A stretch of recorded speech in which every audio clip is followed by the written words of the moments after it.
Hi, it's your friend Josie, and I'm here because I want to bring you along on the journey of how I make what I call my sweater paintings. Today, I'm going to show you the whole process, start to finish. I'm using heavy-bodied acrylic and some mediums, as well as some interesting hardware store tools, and we're going to talk about color mixing and thick paint and show you some satisfying ways that you can paint or just watch the process. Thanks for joining me today, and let's dive in. Okay, so now we're looking at my setup. You can see I have the pre-mixed paint, which is acrylic, heavy-bodied acrylic paint that's mixed with a gel medium. I'm spreading it onto a disposable palette. I have a 5x7 wooden panel. It's a primed wooden panel there. And this little plastic drywall tool. It's something you can pick up at a hardware store. You do want to have a trowel that is wider than the surface that you want to make the painting on. And you can see I've created a nice bead of paint on the bottom edge of the trowel. And that does take a little getting used to. You want it to be very even. And so I try to scrape it quite a bit. So, like you'll have to practice to get that perfect bead. And now I am going to press it down as even as possible while bumping my camera. As you can see, it's like we're on a ship, we're on a boat, but we're not really. It's just my tripod is all wonky. Okay, so I'm pressing it down and rolling it off. And there we go. Now, what I will commence to do here is in between, every paint bead, I will mix the color slightly with my colors that are available there. But I'm starting off with a couple of beads of that fuchsia pink. And this paint will dry a little bit darker than you see right here, but it will hold its texture. And sometimes I make a mistake and I drop the trowel. And you can see here that I just kind of scooped off the extra paint. I removed it from the side of the panel, and because it probably wouldn't matter for me to leave it on there, but because it was still wet, I didn't want it to mess anything up, so I decided to just wipe it off. So as long as acrylic is still wet, you can wipe it off, you can remove it. As soon as it dries, though, it's very tricky, and that goes for your clothes too. So you can see I'm wearing my apron there, which is not a bad idea if you care about your clothes.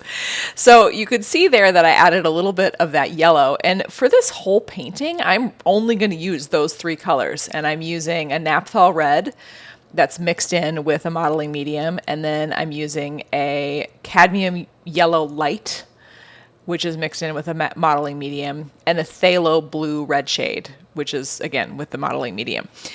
And you can mix every single color you need with those three colors: naphtha red, cadmium yellow light, and phthalo blue red shade. And there's other combinations that you can use too. I just like this particular combinations for what I'm doing here. But you don't need a huge palette, and it's actually much easier if you don't have a huge palette, because the more colors you add, the more confused you get, the more muddy it just gets to be a mess. So I like, when you're starting painting especially, to have a solid choice of three colors to start off with, plus white, and then you can add from there as your taste and your personal palette gets developed. But in the beginning, you only need those three. You can mix saturated colors, which is what I'm doing here. I'm mixing very saturated colors that are not neutral and they're not tints or tones. Well, actually, they are a little bit tints, because a tint is just a color with white added, and the modeling medium adds some white to this paint.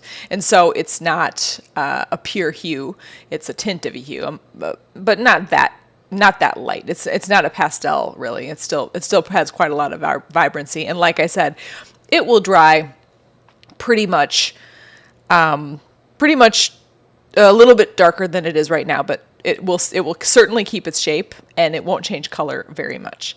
And so you can see here that I am adding a little bit of the color and a little bit of the color as I'm moving, except that, if you're paying attention here, I moved some of that orange paint off my area where I'm mixing, because when you're in the zone of yellow, you can see I added the tiniest bit of blue paint, and it made it so green. And I don't want it to be that green. I want it to be medium, like like an acid green, like a yellowish green. So I am cleaning up my mixing area, because if you don't have a clean mixing area, you will end up mixing mud. And now I want to start moving it into the green zone, which means I'm just going to have to add a huge amount more yellow by order of magnitude. It's like if you want to mix up like a nice medium green, you want 1 part blue and 10 parts yellow. And the same thing goes for orange. If you're trying to mix up a medium orange, you need 10 parts yellow and 1 part red. And that way it's never a 1-to-1. You always want it to be a 1-to-1, but it's not. You need a lot of yellow to get the color that you want. So I'm just adding a little bit more blue from my pre-mixed colors there, a little bit more. And as you can see, I have another tool there. I have a little palette knife, because it's kind of hard to mix the colors with the trowel. And it's much easier to do it with a smaller palette knife. And so that's how I'm actually mixing the colors in this painting, as opposed to trying to use that big trowel. So you can see I'm adding a little bit more color every time, mixing it up very good, and then doing that scraping motion to get that nice, clean, even bead every time I'm trying to put down another heavy, thick layer of paint on my palette. And by the way, if we haven't met, I'm Josie. I am an artist, and I'm a painter, as you can see. I use a lot of different mediums. I use acrylic paint, I use watercolor, I use gel plate printing, I use mosaic, so many different things that I work with.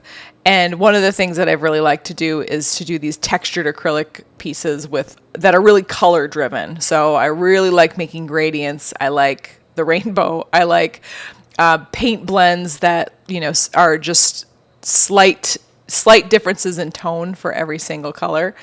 And that a lot of my work is like that. So that's what we're looking at right now. And if you're enjoying this video so far, please give me a like and a follow. It's so helpful when people do that, because it just means more people get to see my channel and get exposed to some fun colors and some fun processes. So, and of course, leave me any comments, any questions that you have, any thoughts that you have about the whole process.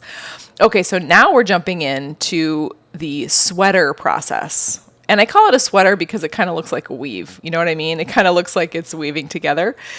I'm using a needle tool, which is it's just a pokey, sharp metal device. And in between, as I'm dragging it, I'm wiping it with a piece of paper towel off camera, because otherwise you get too much gunk on the needle tool and then it causes problems. So I'm wiping it every time. And by the way, if you make something like this, you need to make sure that you're doing the sweater process right away. You can't take a break with this one, because once it dries, you won't be able to do this. And even, what'll happen with this paint is it will get kind of crusty on the outside. It'll stay wet for probably 2 days, but the outside skin will get kind of crusty and chunky. And so that will happen very quickly. Now you can see, well, it's kind of off camera, but what I'm doing is I'm taking a flat palette knife. You're going to see it come into camera here. And I'm cleaning up that outside edge, because I want to have a nice clean outside edge. And unfortunately, I was not aware of where my camera was when I was doing this, so you can't quite see what I'm doing. But I'm just dragging the flat of the knife across the side of the panel, and it makes it a horrible mess. It's pretty gunky, but as soon as it dries, I will clean that edge up by just painting a nice white acrylic paint over it, and it'll probably be framed anyway, so it doesn't really matter that it's not perfect. Thanks for joining me today. I hope you enjoyed this video and you learned something.